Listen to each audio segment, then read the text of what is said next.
दोस्तों, एक बार फिर से आपका प्यारा भाई एक नई कहानी के साथ आपके सामने हाजिर है। मैं ये ओट साली की कहानी केवल आपके मनोरंजन के लिए लिख रहा हूँ। हो सकता है ये ओट साली की कहानी कुछ पाठकों को पसंद आए और कुछ मुझे गाली भी दे। जो भी हो, पर एक प्रार्थना है कि ये सेक्स कहानी केवल और केवल काल्पनिक है, इससे ज्यादा कुछ नहीं है।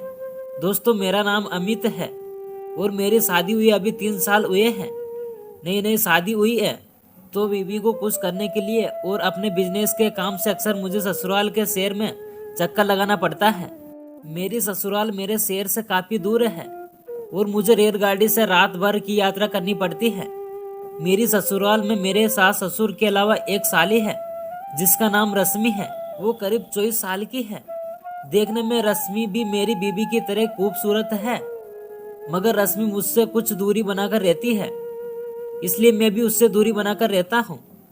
हालांकि वो बड़ी बिंदास्त है, लेकिन अपने काम की व्यवस्था में चलते भी मैंने उस पर कभी ध्यान नहीं दिया था, जबकि वो बड़ी मंदमस्त जवान और कांटा माल है।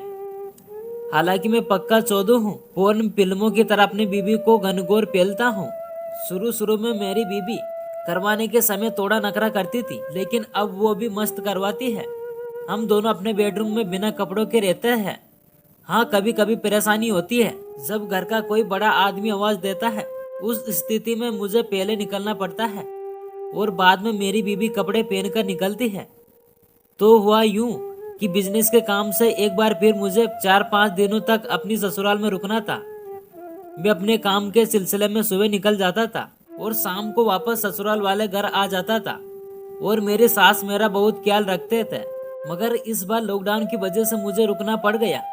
एकदम से लॉकडाउन की स्थिति बन गई थी, तो मैं समझ ही ना सका कि यह मामला इतना लंबा चलेगा। मगर अब फंस गया था।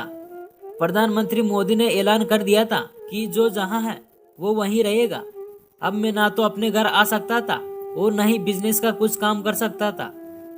उधर फोन पर बीबी भी बोल चुकी थी कि अब जब आना होगा तो आ जाना, तब तक आप मेरे माता पिता का ध्यान रखना। मेरी भी मजबूरी थी कि मुझे रुकना ही पड़ा।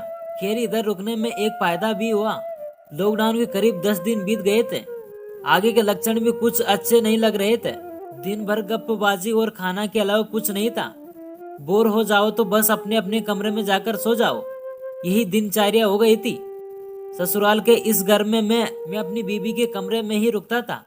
मेरी बीबी और साली का कमरा अलग अलग था, पर अंदर से एक दूसरे के कमरे में जाने के लिए एक दरवाजा भी लगा था। और रोशनदान का तो आप जानते ही है।